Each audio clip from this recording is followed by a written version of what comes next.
Coach Yves uri gutoza Ekose Musambira hatangiye imikino yo gushaka itike y'imikino ya nyuma n'ubundi yo mu mashuri Kagame Cup 2024 nirushanwa abonye riri ku rwego bigendanye na zone cyangwa se site muri ho ya Muhanga. Nirushanwa ryiza ko ikintu cya mbere mbana gushimira abateguye imikino y'amashuri nuko byibura bagejeje kugira ngo bagabanye abantu bakuru bakubona ko turakurikiza umwana umukinnyi afite nako byibura abana bose barangana igisigaye nuko nyine kuba amakipe aba yariteguye mu bigo byabo bigaho. Ntabwo ari ikipe cyabwo n'uburyo twe twiteguye neza ubona ko turashaka kudefend igikombe twatwe mwaka ushize abakinnyi nubwo benshi bamwe bagiye ariko abo twaje gushaka abandi bakinnyi beza tuvuga ngo turacyakomeye. Mu Rwanda hari shampiyona y'abatarangije imyaka 20 hari n'iy'abatarangije 17 igiye kuza. Ese hari uburyo wenda ko ubonye level y'abakinnyi bari gukina under 20 mu bigo by'amashuri ubona ko harimo amatara harimo abakinnyi bafite tara zire exceptionnel, hari uburyo mukorana n'amakipe wenda amajunior y'amakipe ku buryo mushaka kubaha abakinnyi bakaba bavuga ati wenda dufite umukinnyi muri Ekose Musambira ariko dushaka kwitabaza anytime. Nuko niyo programu y'ikigo cyacu bivuga twebwe dufata abantu badafite amakipe tukabarera none tukagerageza gushaka amakipe yandi dushaka kuba twabakiniramo. Nk'ngo dufite abakinnyi bagera kuri 3 bakina muri City Boy, dufite abantu bakina muri Esperance, dufite n'umukinnyi wacu uri mu Budage mu ikipe ya Bayern Munich. Bivuga ngo tugerageza kugira ngo tubashakire imikino myinshi kugira ngo imikino yo mu mashuri ntabwo bihagije ariko abonye na division bakinamo twebwe bituma abana no babasha kugira imikino myinshi mu maguru ko ni nayo ntego yacu. Umuntu akoze imibare muri iyi mikino tuvuge nk'ikipe itaravuyemo yikomeje kagera ku finale muri imikino under 20 nk'umukinnyi wakinnye imikino myinshi cyangwa se iminota myinshi arangiza afite iminota ingahe cyangwa se igihe kingana iki?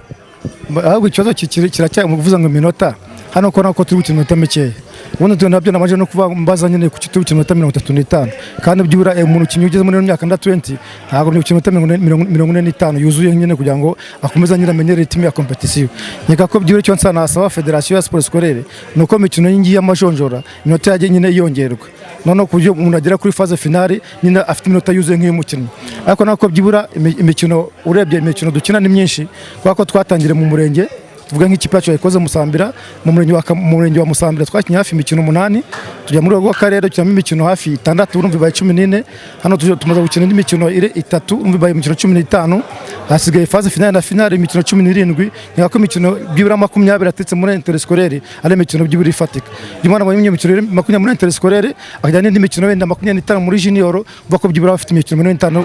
ibihari none wabona n'amamatch amikare yakina twebwe niyo gahunda dufite umukinnyi wacu uzasohoka muri Ekose byura afite imikino 53 kuri saison y'amezi 9 y'amashuri. Hanyuma iyi gahunda yaje yo gukoresha abakinnyi bari munsi y'imyaka 20 ubona ari kibizongera bitandukanye nuko byari bimeze mbere wasanga gusanga ari mu 25 23 wasibiye nawe agakina afite 22 cyangwa 3 ubona ari iki byahinduye muri qualité ya football yo mu mashuri. Ikiza byahinduye nuko ubu none abana bakina ni batoya kandi umva ko bafite avenir ahubwo igisigaye no kumenya ngo aho iyo myaka 20 bagezemo hasi bari bakinaga gute bari gutegurwa gute ubona ko hari amakipe y'ishuri ko nageze muri kino cyiciro ariko ubona ko imikinire y'abakinnyi babo iracyari hasi bagisigaye no ngo bazamutse nyine mu cyiciro kitari cyiza niraga ko bano bahera no hasi muri myaka 13 15 bano bagatanya kujya kwishobora gukina none agera muri under 20 ari umukinnyi ufatika ubona ko ashobora guhita ava muri interscolaire ajya muri club runaka agakina byo rero twifuza kugira ngo bibura bongere imikino yindi ibe na myinshi kubona ko abakinnyi batoya ntabwo bane bo gukina imikino myinshi.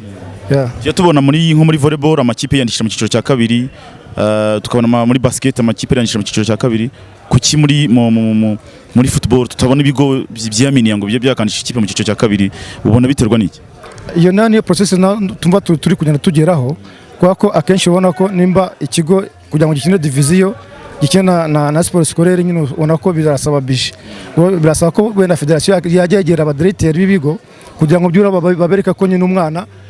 agira iyo mikino akina ariko none ko nkatwe mu kigo cyacu dufite iyo gahunda ko bishaka umwaka utaha ikipe izajya mu cyiciro cya 3 akari zahera none kujya none abakinnyi bazajya bari muri division mu kigo cyacu ari nabo bakina ikipe interscolaire.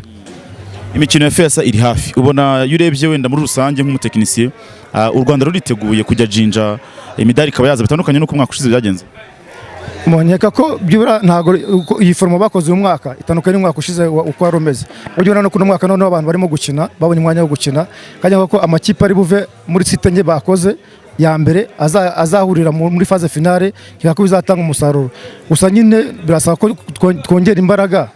None ikindi kintu kitugora nuko akenshi tujya gukina FIASA hatangiye n'amashampiyona hano mu Rwanda, ugasanga we n'umukinnyi wari wazamwe mu ikipe nkuru baramukumye n'abantu bamuguhaye. Yakobwa FIASA ijya kugera bagasaba abakinnyi bari mu madiviziyo amakipe barimo kujya bajya baha uburenganzira bakajya gukina imikino ya FIASA, kuko nabyo ni inyungu, kuko ubona ko Abagande shampiyona ya diviziyo ishobora no guhagarara ariko umuntu akajya gukina muri interscolaire, kubona ko bitanga avantage. Natwe twajya ngo dusabe Federasiyo y'u Rwanda amakipe azasohokera u Rwanda umwaka utaha, abana bazaba bari mu diviziyo yabo bazabasabira uburenganzira kugira ngo amakipe ajye agenda yuzuye. Ko nagwa nk'urugero nk'umwaka ushize abakinnyi bacu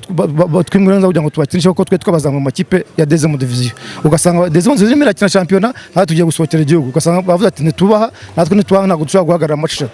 Mba ko Ferwafa na Sport Scolaire bagiye bakwegeranye none kugira amakipe ajye asohoka ari amakipe meza. Murakoze cyane. Murakoze namwe.